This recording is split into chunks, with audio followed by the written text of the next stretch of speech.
У якіх умовах працуе і адпачывае Лукашенка, навошта яго малодшаму сыну Мікалаю верталёты, а таксама што вядома пра павышэнне пенсійнага ўзросту і чарговую небяспеку для беларусаў. Вітаем, сябры! Гэта наша Ніва і зараз мы ўсё вам раскажам.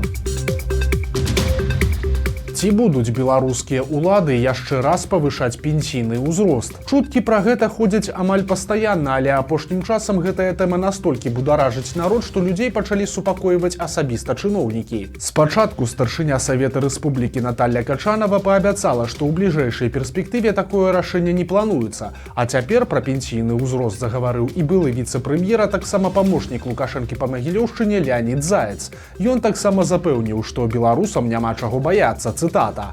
«Хочу вам аўтарытэтна заявіць, што сёння гэтае пытанне не разглядаецца нідзе і не выносіцца ні перад кім». Канец цытаты. Нагадаем, што паводле звестак кіберпартызан у 2020 годзе ўлады ўсё ж разглядалі магчымасць падняць пенсійны ўзрост, але толькі для жанчын. Тады прапаноўвалася паціху падымаць гэты паказчык кожныя паўгода, каб у выніку беларускі выходзілі на пенсію ў 63 гады. Праўда, ці то праз паслявыбарчыя пратэсты, ці то па якіх іншых прычынах улады ў выніку адмовіліся ад гэтай ідэі. Смелы ўчынак невядомай беларускі. 23 сакавіка ў Мінску даваў гастролі тэатр з так званай Луганскай Народнай Рэспублікі. На сцэне беларускай дзяржаўнай філармоніі паказвалі рок-оперу з назвай «Распятае юнацтва» пра дзейнасць савецкіх падпольшчыкаў у часы Другой сусветнай вайны. Але ж у канцы здарылася нечаканае. Нейкая невядомая жанчына выгукнула на ўсю залю «Слава Украіне». Пра гэта напісала абураная прапагандыстка БТ Ксенія Лебедзева. Вось яе цытата. Людзі апладзіравалі са слязамі, калі жанчына з кароткай стрыжкай і ў фіялетавай кофце стала крычаць «Слава Украіне». Ёсць дзясяткі сведкаў гэтай жахлівай правакацыі. Канец цытаты. Лебедзева выклала фотаздымкі жанчыны і назвала яе нацысткай, а пазней пахвалілася, што смелую беларуску ўжо затрымалі сілавікі. Далейшы лёс гэтай жанчыны пакуль невядомы. Афіцэр мінскага АМАПа загінуў напярэдадні свайго юбілея. Вядома, што сілавіка завуць Сергей Кіселі. Ён служыў у 3-й асобна-чырвонасцяжнай брыгадзе спецназа, якая знаходзілася ў вядомай вайсковай часці 3214. Да свайго 50-га дня народзінаў Кісель не дажыў усяго 3 дні. Што канкрэтна здарылася, не кажуць, але прычынай смерці называюць няшчасны выпадак. У Беларусі пачалася чарговая праверка боегатоўнасці войскаў. Апошнім часам яны ідуць амаль што бесперапынна, і цяпер вайскоўцам трэба будзе правесці мерапрыемствы па маскіроўцы, ахове і абароне ў прызначаным раёне, а таксама выканаць кантрольныя стрэльбы. Акрамя ўсяго гэтага, на вучэннях будуць выкарыстоўваць як разведвальныя, так і ударныя беспілотнікі і нават авіяцыю. Як бачым, нягледзячы на ўсе заявы пра мір і спакой, Лукашенка працягвае рыхтавацца да найгоршых варыянтаў падзей. Як працуе і адпачывае Лукашенка і яго малодшы сын. Павел Латушка расказаў парталу «Зеркала» пра патрабаванні Лукашэнкі да замежных паездак. Латушка, як былы дыпламат, прымаў удзел у падрыхтоўцы некаторых такіх візітаў і цяпер згадвае, што Лукашенка заўсёды патрабуе вялікі ложак памеру big size, абавязкова з жорсткім матрацам.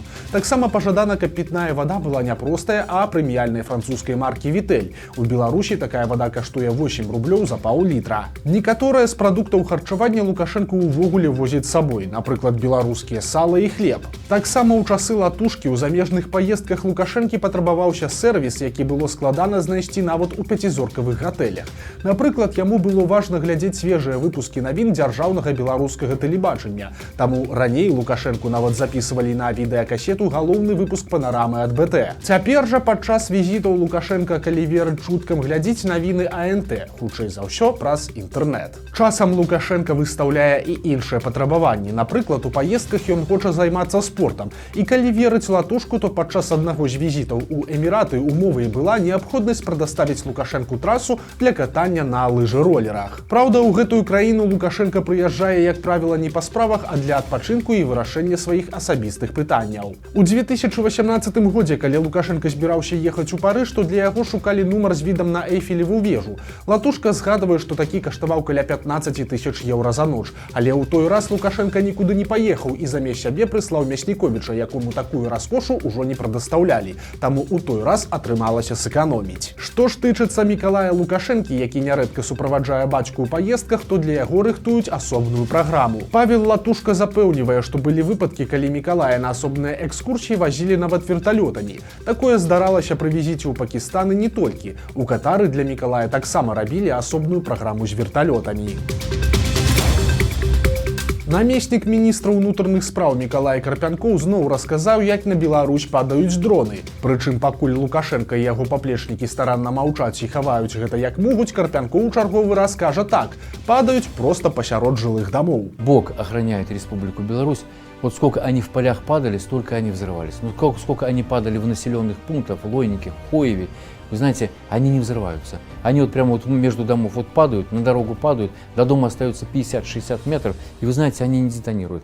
И вот невозможно разобраться в этом дроне. В нем есть самоликвидатор. Поставлен он, получается, на самоуничтожение в отчете или нет. Адметна, што Карпянкоў беларус па нараджэнні ў адрозненні ад многіх сілавікоў Лукашэнкі, якія родам з Расіі.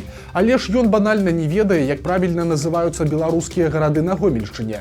Звярніце ўвагу, замест Хойнікі і Лояў ён кажа Лойнікі і Хояў. Сколько они падали в населенных пунктах, в Лойнике, в Хоеве. Ну і калі нехта спадзяваўся, што Лукашенко будзе адкручваць гайкі і рэпрэсіі сціхнуць, то можаце не спадзявацца. Бо ў тым жа інтэрв'ю Карпянкоў пахваліўся, што больш за траціну ад унутраных войскаў цяпер складаюць нядаўна створаныя атрады спецназа з назвамі Тайфун, Буран, Беркут і гэтак далей. Намінальна іх стваралі для барацьбы з дыверсантамі і тэрарыстамі, але пакуль што гэтыя сілавікі змагаюцца пераважна са звычайнымі беларусамі. Яны затрымліваюць людзей за не той каментарый ці не тую фотку ў сацыяльных сетках. Па словах Карпянкова, спецпадраздзяленні «Алмаз» альбо «Сахар» кожны дзень выконваюць па 3-4 задачы. Такім чынам выходзіць 2000 затрыманняў за год.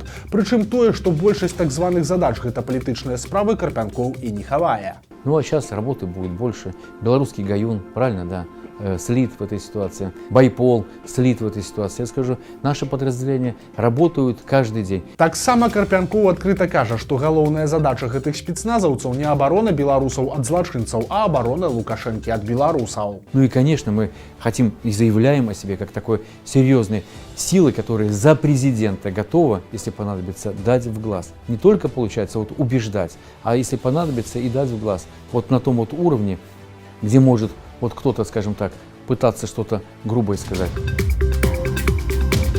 Тым часам суседзі агароджваюцца ад Беларусі як толькі могуць і, падобна, не чакаюць ад нашай краіны нічога добрага. Цяпер Літва заявіла, што хоча ўстанавіць на мяжы з Беларусю і Расіяй некалькі ўзроўняў умацаванняў, у тым ліку супрацьпяхотныя і супрацьтанкавыя міны. Тыдзень таму пра тое ж заявіла і Польшча. Намеснік міністра абароны краіны Павел Бейда сказаў, цытата: «У нас ёсць асцярогі, якія мяжуюць з упэўненасцю, што Беларусь дзейнічае пад поўным кантролем Расіі. Што б ні сказаў Пуцін, Лукашенко на гэта пагодзіцца. Узгадайце, з якога боку напалі на Украіну. З тэрыторыі Беларусі». Канец цытаты. У беларускіх дзіцячых паліклініках наплыў хворых на грып. Педыятры адзначаюць, што сітуацыя нетыповая. Поўныя калідоры пацыентаў, у якіх амаль у 100% выпадкаў менавіта грып. Прычым пасля ў малых пацыентаў пачынаюцца і бактэрыяльныя ускладненні, бранхіты, атыты ці часам нават пнеўманіі. Медыкі чакаюць, што пасля канікул, якія ўжо пачаліся, сітуацыя выправіцца, а таксама нагадваюць дарослым, каб тыя не баяліся рабіць прышчэпкі ад грыпу і сваім дзецям, а таксама і самім сабе.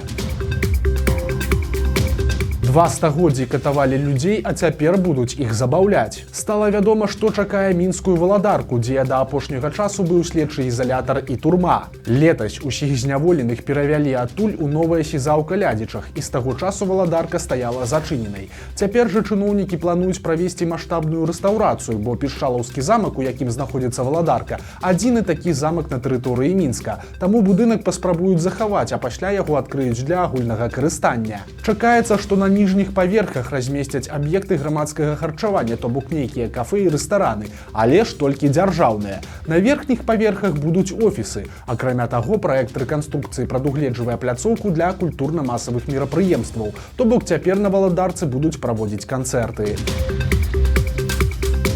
Гучныя заявы Романа Пратасевіча. Нядаўна прапагандысты БТ падманам пагаварылі з беларусамі, якім не проста жывецца ў эміграцыі, і зрабілі з гэтага ажно цэлы дакументальны фільм. Цяпер да справы падлучыўся і Пратасевіч, які абяцае, што двое удзельнікаў гэтага фільма плануюць вярнуцца ў Беларусь. Цытата. Адпаведныя працэсы ўжо запушчаны. Хто гэта менавіта, я называць не буду, каб людзі заставаліся ў бяспецы. Канец цытаты. Калі гэта праўда, то умовы такога вяртання, на жаль, добра вядомыя. Напісаць пакаяльны ліст у лукашэнкаўскую камісію, а пасля яшчэ і хутчэй за ўсё расказаць у інтэрв'ю на БТ пра дрэнную апазіцыю і цяжкае жыццё за мяжой. Неверагодная гісторыя былога КДБшніка. Калісьці Александр Новікаў служыў у КДБ, а пасля выхаду на пенсію нечакана пачаў літаратурную кар'еру і нават завёў адпаведны сайт пад назвай «Літкрытыка».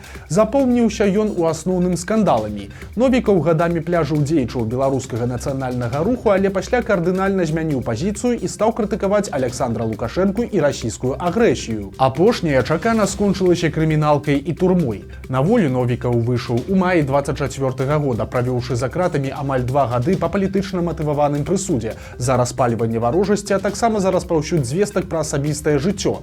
Гэта значыць, што Новікаў апублікаваў у Фейсбуку фотаздымкі і імёны амапаўцаў. Але ж на волі ён доўга не прабыў. Новікаў не змірыўся з прысудам і адседжанымі гадамі і працягваў пісаць безліч скаргаў, пра што справаздачыўся ў сацыяльных сетках. Ён патрабаваў завесці крымінальныя справы на следчага і суддзю, якія займаліся яго справай, а таксама працягваў завочную вайну з экс-кіраўніком пралукашэнкаўскага саюза пісьменнікаў Беларусі Мікалаем Чаргінцом, якога лічыў вінаватым у сваім турэмным тэрміне.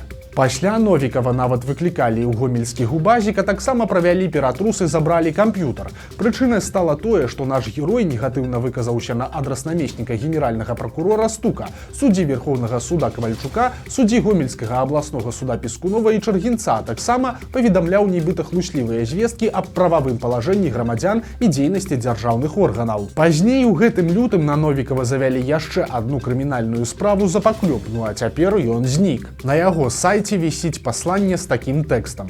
Калі вы чытаеце гэты ліст, са мной нешта адбылося, а сам сайт не абнаўляецца 17 лютага. Што цяпер з яго аўтарам невядома. Магчыма, 74-гадовы Новікаў знаходзіцца ў СІЗА ў чаканні новага суда. Калі на яго сапраўды завялі справу за паклёп, то былому КДБшніку цяпер свеціць ад штрафу і да 3 гадоў калоніі. Драма адбылася ў Барысаве. У мясцовым раёне Печы згарэў стары прыватны дом.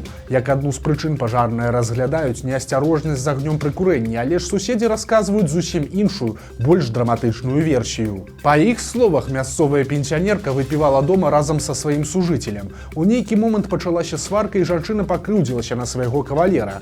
У якасці помсты яна падпаліла дом знутры, але ж і сама загінула ў агні. Лёс яе кавалера пакуль невядомы. Двое беларусаў загінулі за мяжой. Немалады кіроўца жыўцом згарэў у грузавіку ў Маскве. Яго цела ў кабіне знайшлі ратавальнікі пасля тушэння фуры. Мужчыну было 60 гадоў, што стала прычынай узгарання, пакуль невядома. А ў Пецярбургу малады беларус загінуў на працы. Яго разам з калегам заваліла лістамі ДСП. Пацярпелых вызвалілі і адвезлі ў бальніцу, але ж беларуса выратаваць, на жаль, не змаглі. Мужчыну быў усяго толькі 31 год.